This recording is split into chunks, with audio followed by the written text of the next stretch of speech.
चलिए आज के मेहमानों से आपका तारुफ करा देते हैं। बीजेपी से हमारे साथ राजेश मंगल जी हैं, कांग्रेस से सुनील शर्मा जी हमारे साथ हैं, आर्थिक विश्लेषक और नफा नुकसान के प्रमोटर जयसिंह कोठारी जी हमारे साथ होंगे, ARCSDA के अध्यक्ष JK वैष्णव जी बातचीत में हमारे साथ होंगे। आप सभी का बहुत बहुत स्वागत है।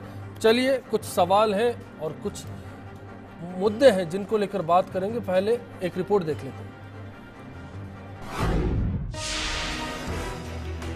मंगलवार को जब प्रधानमंत्री नरेंद्र मोदी ने बिहार के आरा से 1.25 लाख करोड़ रुपए के स्पेशल पैकेज का ऐलान किया तो लगा देश में अच्छे दिनों की शुरुआत होने वाली है।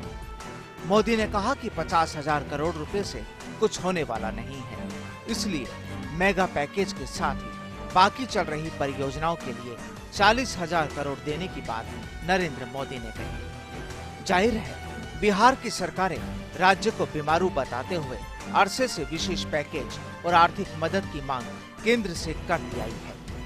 ऐसे बीमारू और खस्ता आर्थिक हालात वाले राज्यों में राजस्थान भी शामिल है, जहां बुनियादी विकास के साथ साथ जरूरतों का सवाल अरसे से केंद्र की ओर से उम्मीद कढ़ाई बैठा है। इन उम्मीदों में सबसे बड़ा इंतजार पेयजल के लिए विशेष राज्य के दर्जे की मांग का है। जिस तरह से नरेंद्र मोदी सरकार ने देश को अच्छे दिनों का सपना दिखाया था, उसी तरह राजस्थान के बीजेपी नेताओं ने भी 2014 के लोकसभा चुनाव से पहले टारगेट 25 पूरा करने पर स्पेशल गिफ्ट की बात कही थी। जाहिर है मुख्यमंत्री वसुंधरा राजे ने 9 जून को दिल्ली में पीएम मोदी से मुलाकात के दौरान इस मसले को उठाया भी।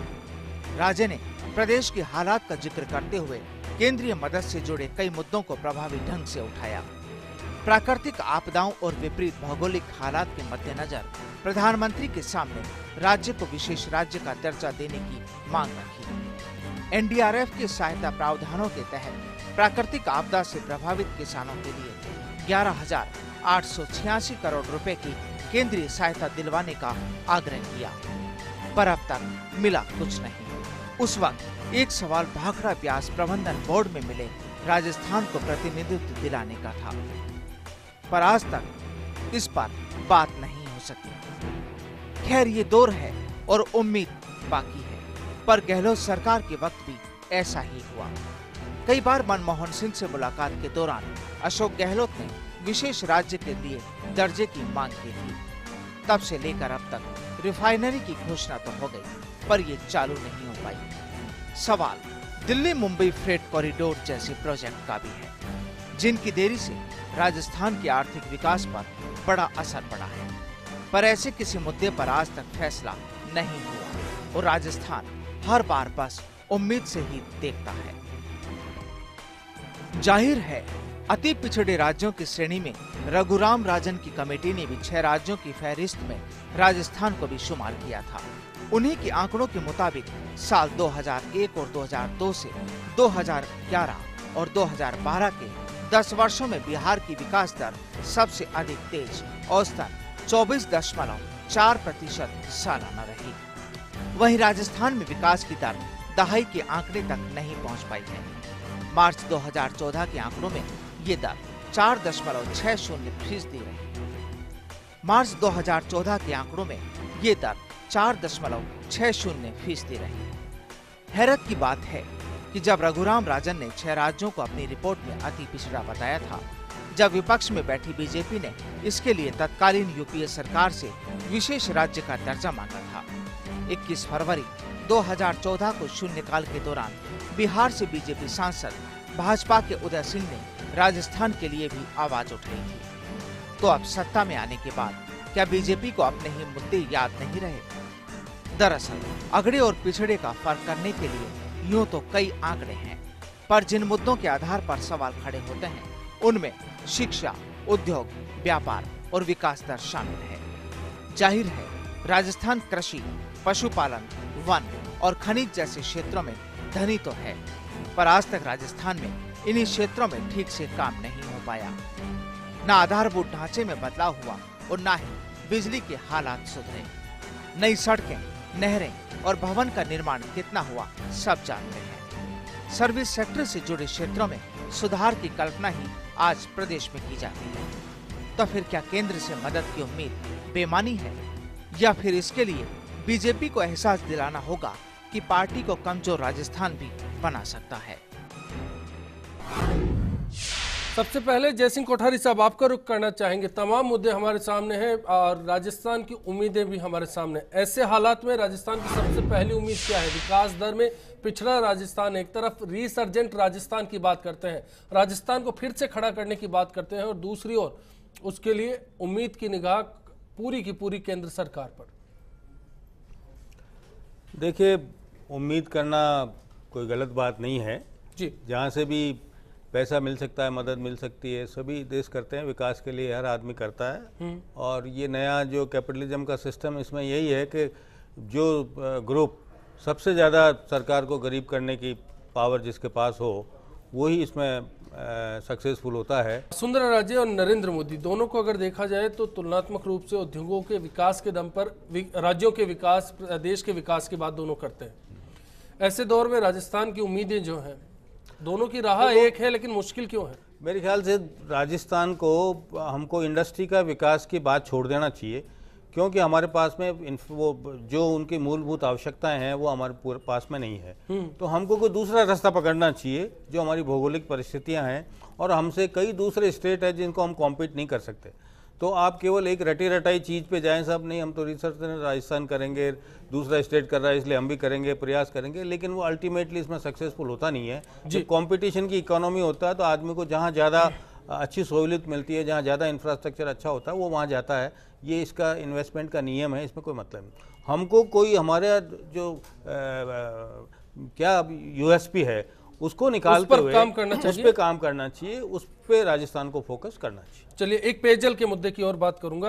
राजस्थान को जब भी विशेष राज्य के दर्जे की मांग आती है, पिछड़ा समझा जाता है, तो पेयजल का एक बड़ा मुद्दा सामने आता है। बिहार को जब विशेष पैकेज मिला, जो पैकेज के दौर की आप बात कर रहे हैं, पैकेज पॉलिटिक्स की जब बात करते हैं, तो इस पॉलिटिक्स में कहीं राजस्थान का हिस्सा कब? नेक्स्ट जब भी चुनाव होंगे, मेरे ख्याल से ये पैकेज वाला जो दौर है वो हमारे यहाँ पे भी एंटर हो जाएगा कि कौन सी सरकार ज़्यादा पैकेज का वादा करती है, उसी को वोट देने का सिलसिला एक नया। खैर, ये गौरतलब बात है कि पैकेज का ऐलान किया गया है, पैकेज मिला नहीं है। जेके वैष्णव साहब, आपकी राय जानना चाहूंगा।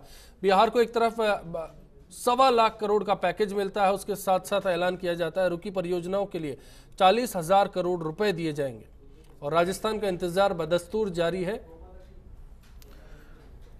पहली बात तो व्यापारी अब नरेंद्र मोदी के द्वारा बोली गई घोषणाओं को अब सीरियसली लेना बंद कर चुके हैं। जब से 1.5 साल बीजेपी की सरकार को आए हुए हैं, न तो विदेशों से काला धन हमारे पास वापस आके इकोनॉमी में लगा, ना ही इसके बाद में जो और चुनाव हैं, चाहे हरियाणा के चुनाव हो, जम्मू के हो, चाहे वहाँ महाराष्ट्र के अंदर सरकार आई या फिर एमपी के अंदर जो सरकार थी, इन प्रदेशों की तरफ तो उनका ध्यान नहीं जा रहा। जहाँ नए चुनाव हो रहे वहाँ वो पैकेज दे के उनको लुभा के भी यहाँ भी हमारी सरकार मात्र हो जाए। मतलब वो जो ये भाषण दे रहे हैं, एक कोरी बयानबाजी लग रही है। आम जनता इसको यूं ही देख रही है कि इन्होंने जो पहले वादे किए, जब चुनाव जीत जाएंगे तो ये बोलेंगे वे तो जुमलेबाजी था, प्रैक्टिकल में इतना पैसा थोड़ी आपको दिया जाता है। राजस्थान के हों चाहे महाराष्ट्र के किसान, सारे आत्महत्या करके मरे, चाहे ओलावृष्टि की वजह से मरे। लोगों को 60-70 रुपए के चेक देने वाली ये भारत सरकार और राजस्थान सरकार किस तरह से 1,25,000 करोड़ रुपए बिहार को देके उसको कहाँ ऊपर ले जाएंगे? और किसी भी राज्य के विकास का आधार सोशल इकोनॉमिकल ग्रोथ को माना जाता है। आपको लगता है कि इस दिशा में केंद्र से या राज्य सरकार से फिलहाल राजस्थान में कोई काम हुआ है? राजस्थान की सरकार, इसका संगठन और ये सरकार जब आपस के झगड़ों से फुर्सत में आएंगे तो राजस्थान के लिए पैकेज मांगेंगे। राजस्थान के लिए फाइट करने की क्षमता खो चुके हैं, क्योंकि इनके आपस के अंदर इतने बड़े बड़े मुद्दे आ रहे हैं। संसद राजस्थान की वजह से स्थगित हो रही हैं, तो जहां यहाँ की मुख्यमंत्री के सामने इस्तीफे जैसा प्रेशर हो, वहां वो जाके उनके सामने राज्य के लिए क्या मांगेगी? सबसे पहले तो खुद के लिए अभ्यदान मांगेगी। हमें इस बात का चिंता का विषय है कि हमने व्यापारियों ने मिलकर फिर से, वैष्णव साहब, हम अगर विकास के मुद्दे को लेकर बात करें बिजली को लेकर, खासतौर पर हम देखते हैं बिजली के क्षेत्र में अगर बात करें, राजस्थान पर कर्ज इतना चढ़ चुका है। इंडस्ट्रीज को लाने की बात करते हैं तो भरोसा पानी और बिजली के दम पर ही आपके यहाँ उद्योग आ सकता है, जैसा कि जिक्र किया था कुछ देर पहले कोठारी साहब ने। कि बुनियादी सुविधाओं की जरूरत है, वरना इंडस्ट्री लगाने के लिए बात करना ही छोड़ देना चाहिए। आपको लगता है बिजली के क्षेत्र में या पानी के क्षेत्र में राजस्थान में कुछ काम हुआ है और राजस्थान सरकार खुद के दम पर सक्षम है इस क्षेत्र में कुछ काम कर ले? राजस्थान के व्यापारी हों, उद्योगपति हों, बाहर से जो लोग आए हैं, अभी तक जो पिछली बार के MOU साइन हुए थे उसमें से 20% भी एग्जीक्यूट नहीं हुए जी। यहाँ ये मूल बात सबको पता है अच्छी तरह से कि राजस्थान के अंदर इलेक्ट्रिसिटी पूरी नहीं है, साल दर साल इसकी कटौतियां भी बढ़ती रहती हैं। दूसरा, यहाँ सड़कें, पानी की कोई व्यवस्था भी नहीं है। शासन प्रशासन में इतना भ्रष्टाचार घुसा हुआ है कि अगर आज एक फाइल कोई उद्योग के लिए मैं गुजरात से लाके लगवाता हूँ तो उसको 6 महीने से साल भर तक तो उसकी ये NOC नहीं प्रोसेस है। मिलती। चलिए, ये हकीकत सामने है। अब मैं आपके पास में आऊंगा। राजेश मंगल साहब, आपसे जानना चाहते हैं, राजस्थान की तकदीर और तस्वीर को पलटने का दावा करते हैं, ये दावा सच कैसे साबित करेंगे? एक आप बात कर रहे हैं केंद्रीय मदद की, एक बात कर रहे हैं राजस्थान के डेवलपमेंट की। मैं केंद्रीय मदद के बारे में बोलता हूं कि पावर सेक्टर में राजस्थान में काम हो रहा है। पीयूष गोयल जी ने पिछले साल घोषणाएं की थी और उन पे काम हुआ है। जैसे ट्रांसमिशन लाइनें चेंज करना, उसके लिए 12,000 करोड़ रुपए उन्होंने आवंटित कर दिए हैं। काफी पैसा आ भी चुका है। आ गया ना, केंद्रीय मदद का ही सवाल है, लेकिन तीन राजस्थान बड़े इंतजार तो है। सौर ऊर्जा पार्क की स्थापना के प्रोसेस चालू हो चुकी है। अब इन कुछ काम ऐसे होते हैं जिनमें थोड़ा सा लंबा समय लगता है, थोड़ा धैर्य और इंतजार की बात है। प्रोसेस में है काम। और आधारभूत ढांचे के विकास के लिए एक पेयजल की बात है और सड़कों का विकास, सड़कों में भी काफी केंद्रीय मदद इसमें आ चुकी है। जो भी नेशनल हाईवेज का उनका काम है वो तेज गति कितनी मदद आ चुकी है, कुछ आंकड़े बता पाए? करीब 10,000 करोड़ रुपए के इसमें हाईवे परियोजनाओं में आ चुके हैं और उनका काम काफी प्रगति पे, जो पिछले 6-7 साल से रुका पड़ा काम था, जो परियोजना अटकी हुई थी, जैसे आप देख लें जयपुर दिल्ली हाईवे, उसमें काफी तेजी आई है और वो करीब अब पूरा होने के कगार पे है, जो 10 साल तक अटका पड़ा रहा था। तो ऐसे परियोजनाएं आ रही हैं। पेयजल के क्षेत्र में भी योजनाएं बनी है। मुख्यमंत्री जी क्या इन ने परियोजनाओं से राजस्थान की डेवलपमेंट जो ग्रोथ है, आंकड़ों का जिक्र करते हैं, जो 4.5 के आसपास थी, कहीं बढ़ पाई आगे? पेयजल की बात आप कर रहे हैं तो पूरी योजनाओं की बात कर रहा हूं। इन योजनाओं के दम पर क्या राजस्थान की ग्रोथ आगे बढ़ पाई? राजस्थान की ग्रोथ बढ़ेगी। यहाँ का इंडस्ट्रियलाइजेशन बढ़ेगी नहीं, 1 साल के दरमियान, 1.25 साल के दरमियान क्या बढ़ पाई? 5 साल से जो ग्रोथ रुकी हुई थी या जो परियोजनाएं अटकी हुई थी, राजस्थान की सबसे बड़ी प्रॉब्लम, जैसे कोठारी साहब ने बताया, कि आधारभूत ढांचे की प्रॉब्लम है।